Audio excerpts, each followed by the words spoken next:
दोस्तों नमस्कार, हमारे YouTube चैनल रॉयल भक्ति ज्ञान बोध में आपका स्वागत है। आज हम आपको अर्जुन और उनके पुत्र के बीच जो युद्ध हुआ उसकी कथा सुनाएंगे।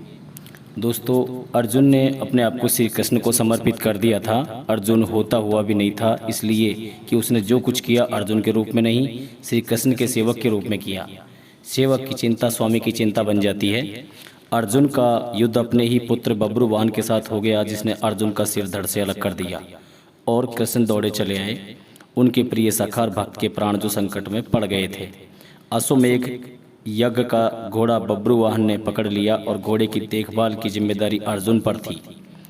बब्रुवाहन ने अपनी माँ चित्रांगदा को वचन दिया था कि मैं अर्जुन को युद्ध में परास्त करूंगा, क्योंकि अर्जुन चित्रांगदा से विवाह करने के बाद लौटकर नहीं आया था। और इसी बीच चित्रांगदा ने बब्रुवाहन को जन्म दिया था। चित्रांगदा अर्जुन से नाराज थी और उसने अपने पुत्र को ये तो कह दिया था कि तुमने अर्जुन को परास्त करना है, लेकिन ये नहीं बताया था कि अर्जुन ही तुम्हारा पिता है। और बब्रुवाहन मन में अर्जुन को परास्त करने का संकल्प लिए ही बड़ा हुआ। शस्त्र विद्या सीखी, कामाख्या देवी से दिव्य बाण भी प्राप्त किया अर्जुन के वध के लिए।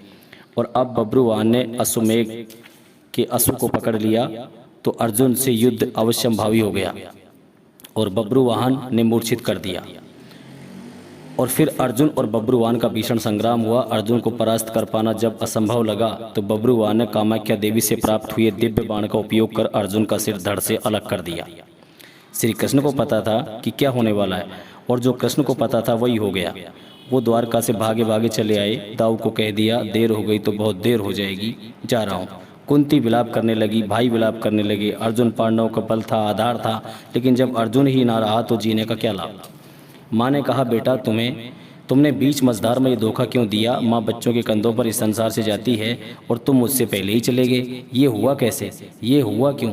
जिसके सगा श्री कृष्ण हो, जिसके सारथी श्री कृष्ण हो, वह यूँ निष्प्राण धरती पर नहीं लेट सकता, पर यह हो कैसे गया। देवी गंगा आई, कुंती को कहा, रोने से क्या फायदा, अर्जुन को उसके कर्म का फल मिला है। जानती हो, अर्जुन ने मेरे पुत्र भीष्म का वध किया था धोखे से। वह तो अर्जुन को अपना पुत्र मानता था, पुत्र का ही प्यार देता था, लेकिन अर्जुन ने शिखंडी की आड़ लेकर मेरे पुत्र को बाणों की सैया पर सुला दिया। क्यों। भीष्म ने तो अपने हथियार नीचे रख दिए थे, वह शिखंडी पर बाण नहीं चला सकता था, वह प्रतिबद्ध था, प्रतिज्ञाबद्ध था। लेकिन अर्जुन ने तब भी मेरे पुत्र की छाती को बाणों से छलनी किया। तुम्हें शायद याद नहीं, लेकिन मुझे अच्छी तरह याद है। तब मैं भी बहुत रोई थी।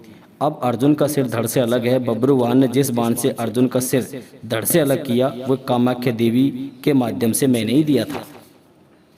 अर्जुन को परास्त कर पाना बब्रुवाहन के लिए कठिन था। आखिर उसने मेरे ही बाण का प्रयोग किया और मैंने अपना प्रतिशोध ले लिया। अब क्यों रोती हो कुंती। अर्जुन ने मेरे पुत्र का वध किया था और अब उसी के पुत्र ने उसका वध किया है। अब रोने से क्या लाभ। जैसा उसने किया वैसा ही पाया। मैंने अपना प्रतिशोध ले लिया। और प्रतिशोध शब्द भगवान श्री कृष्ण ने सुन लिया, हैरान हुए। अर्जुन का सिर धड़ से अलग था और गंगा मैया भीष्म की माँ अर्जुन का सिर धड़ से अलग किए जाने को अपने प्रतिशोध की पूर्ति बता रही है। श्री कृष्ण सहन नहीं कर सके। एक नज़र भर अर्जुन के शरीर को, बुआ कुंती को, पांडु पुत्रों को देखा, बब्रुवाहन चित्रांगदा को भी देखा। कहा, गंगा मैया आप किससे किसके प्रतिशोध की बात कर रही हैं। बुआ कुंती से, अर्जुन से, या फिर एक माँ से। माँ कभी माँ से प्रतिशोध नहीं ले सकती। माँ का हृदय एक समान होता है, अर्जुन की माँ का हो या भीष्म की माँ का। आपने किसका प्रतिशोध लिया है। गंगा ने कहा, वासुदेव, अर्जुन ने मेरे पुत्र का उस समय वध किया था जब वह निहत्था था।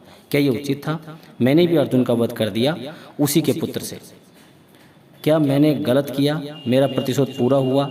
यह एक माँ का प्रतिशोध है। श्री कृष्ण ने समझा, अर्जुन ने जिस स्थिति में भीष्म का वध किया वह स्थिति भी तो पिता में नहीं अर्जुन को बताई थी, क्योंकि पिता में युद्ध में होते तो अर्जुन की जीत असंभव थी और युद्ध से हटने का मार्ग स्वयं पिता में नहीं बताया था।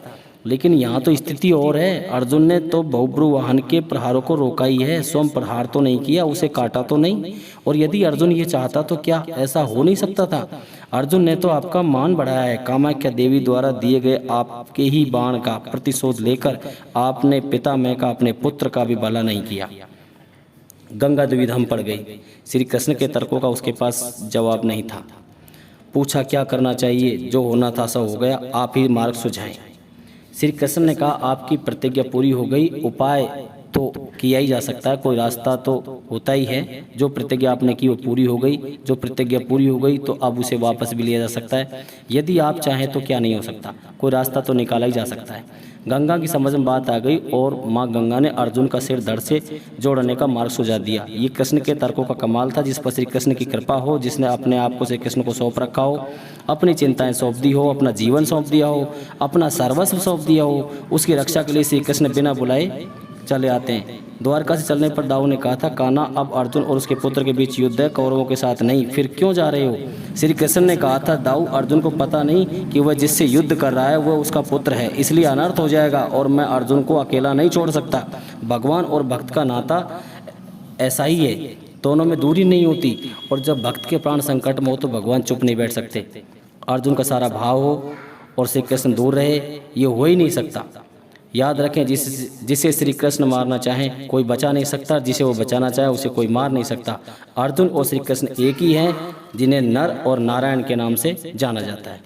दोस्तों, आपको ये कहानी कैसी लगी? कृपया चैनल को लाइक करें, शेयर करें, सब्सक्राइब करें। धन्यवाद।